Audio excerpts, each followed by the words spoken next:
All right.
Well, this is Ken Leon-Guerrero, broadcasting to you live from the floor of the Guam legislature.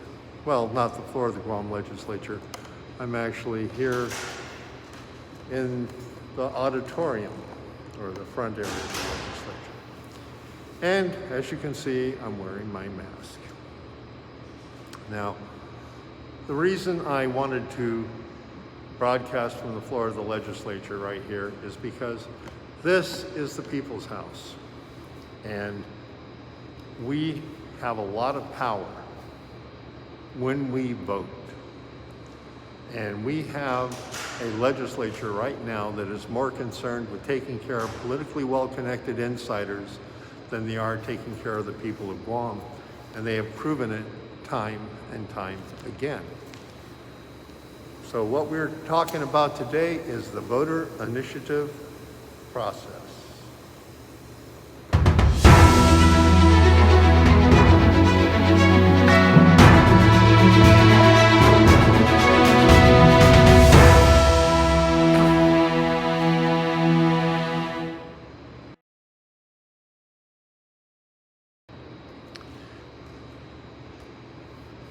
Yeah, the voter initiative process, that is a process where we as citizens have the ability to tell the legislature and the government what to do. And that's very important because when we consider that today is Groundhog Day, and once again, the governor has climbed out of her bag of money there at Adelut, saw her shadow, and declared that we are going to see 9 more months of public health emergency extensions.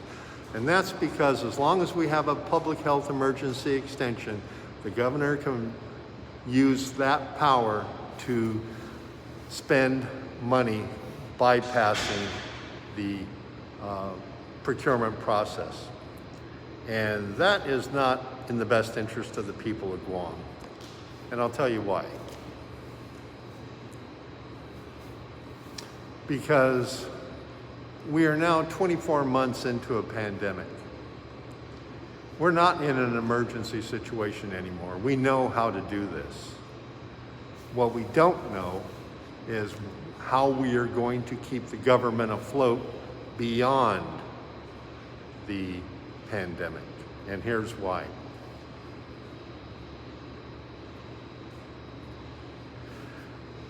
Yesterday, the governor transferred or sent to the legislature $1 billion budget. And this $1 billion budget is not based in reality. It's based in the driving need to get reelected. Because this $1 billion budget is not based on the situation we are faced here on Guam. Our economy's been shut down for 24 months. So many people have lost their job, lost their income. The PUA payments are over, and still many people, even a lot of those who have been able to go back to work, aren't getting the kind of hours that they need to afford the life they're living right now. It's not a very good place to be right now, and yet the governor is saddling taxpayers of Guam with $1 billion budget, and she has declared once again that that 5% business privilege tax will last forever. which is kind of dumb when you think about the fact that ever since the business privilege tax has been in play, we have run surplus after surplus. So in other words, what we've been doing is creating a pool of money that politicians are using to guarantee themselves that they will be reelected. And even though we're running surplus after surplus, we still aren't seeing the kind of results that we want from this legislature. A lot of politicians campaigned on the fact that they were going to roll back the 5% tax if they got in office. None of them did. Those senators who are trying to roll back the business privilege tax see that their bill is stuck in committee, and Senator Joe St. Augustine is going to make sure those bills don't see the light of day. So let's look at the state of our island right now. Our economy was going down the toilet even before the pandemic hit. In fact, if it hadn't have been for the pandemic, government of Guam was on its way to having a budget deficit in the first year of the Leon-Guerrero Tenorio administration. So in a weird way, the governor is thankful that we had COVID, because that $2 billion infusion of federal funds saved her administration. We still have 44,000, well, we probably have less. I'm gonna say we're probably down to about 42,000 households. Most of those households have people that work in low-wage service sector jobs. They're out of work or they're on reduced hours. So they're not having the kind of income that they were used to having, and they're relying heavily on food distribution centers, loans from friends and family because PUA is over. And those businesses that have been able to open are struggling, but every day I see more businesses close. So the tax base is getting smaller as the best and brightest in our economy leave, because they can. Computer programmers are finding it easy to get jobs in states like Texas, Florida, California, Nevada, Utah. But people who work in the food service industry, not so much, because it costs nearly $3,000 to go for a job interview in the mainland. And a lot of people don't have that kind of money. And then we look at the number of businesses that have closed down.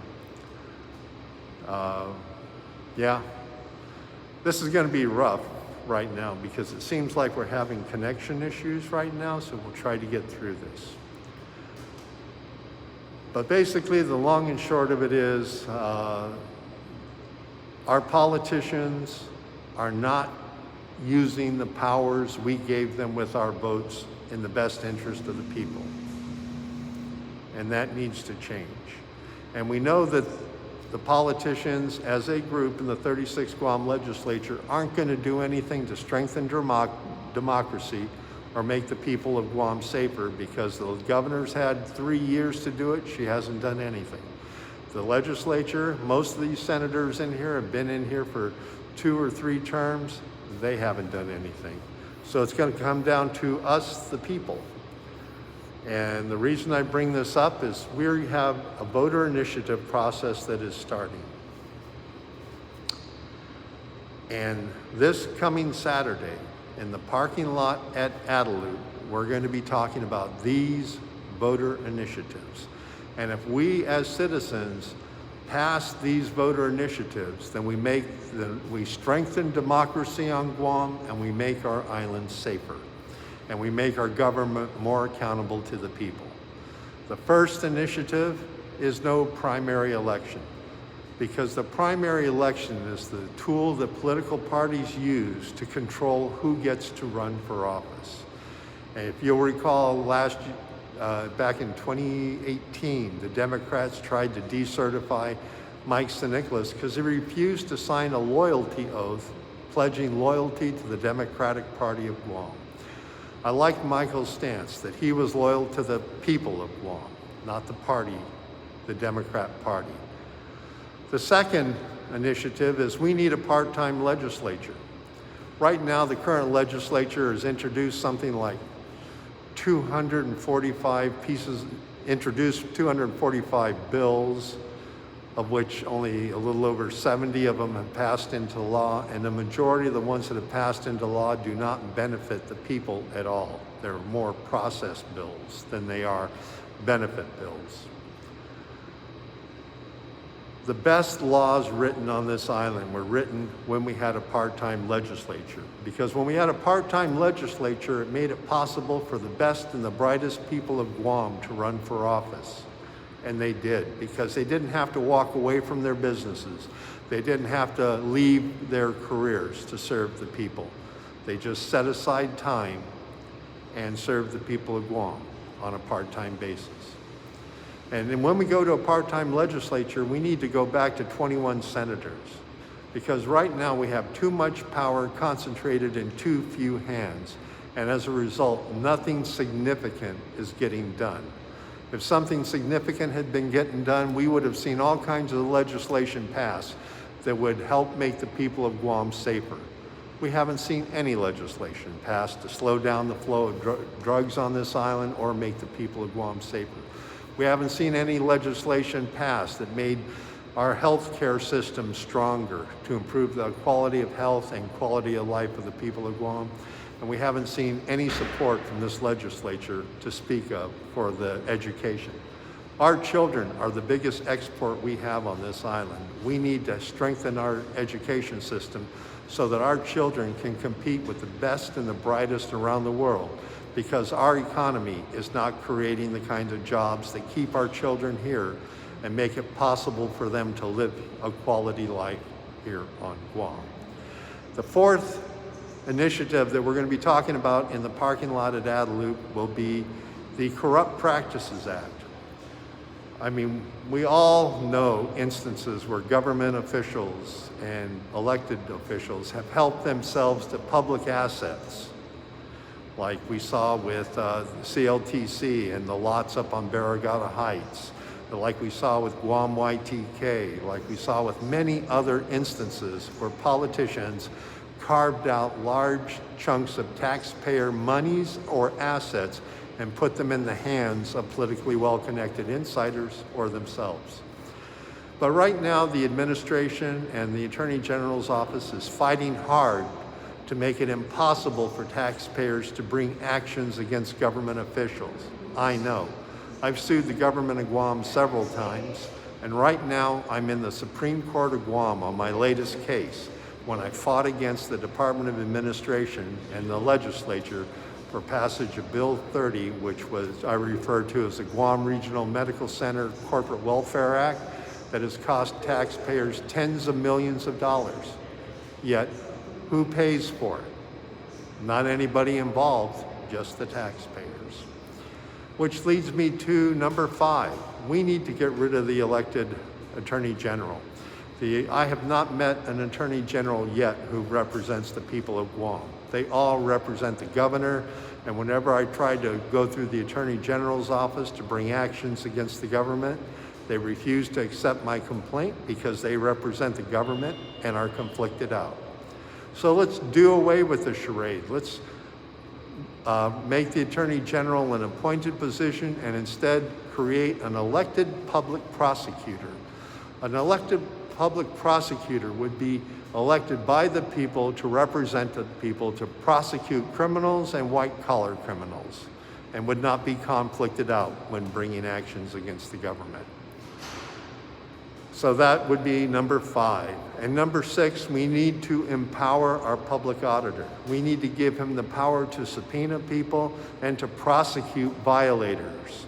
Because right now, the public auditor is handling the administration and oversight of a $1 billion budget, but he has no tools to hold those who violate procurement law or other rules and regulations around government monies. He has no tools to bring them to justice or hold them accountable. We need to give him those tools. So right now, this is the schedule. Hold on a second. Technical. Here we go.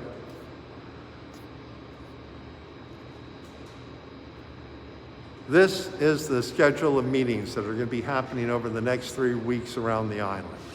The meetings will also be live streamed on Candid News Group, on YouTube, and on Guam Citizens for Public Accountability, and as well as my personal Facebook page.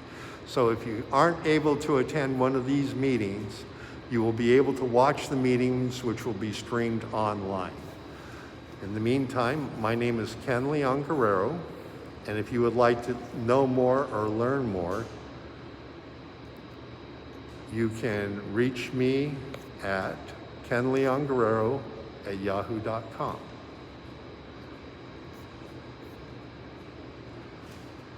So this coming Saturday, I look forward to meeting you in the Adelup parking lot. And I'm encouraging all people running for office to set up a pop-up there with me and collect signatures, because we need more new faces in the legislature, and this is an opportunity for the citizens of Guam to get to know you. We will be broadcasting the meeting live, and we will also be interviewing the people who show up, whether they're incumbents or new faces. We'll be talking with them about their dreams and goals in the upcoming 22 general election. Until then, I'm Ken Leon-Guerrero. You can reach me at kenleonguerrero@yahoo.com, and I hope to see you either in person at Adelup or online. I know it was a little rough. I'm still learning to use this new tool, but I'll get better, I promise.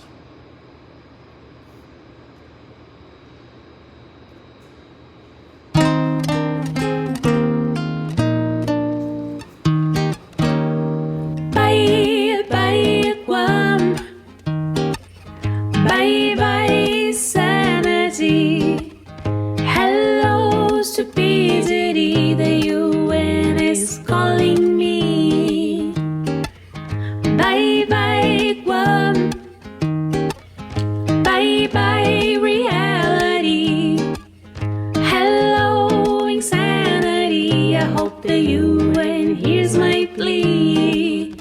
I'll be on bended knee. Protect us from the US, but keep giving us funds.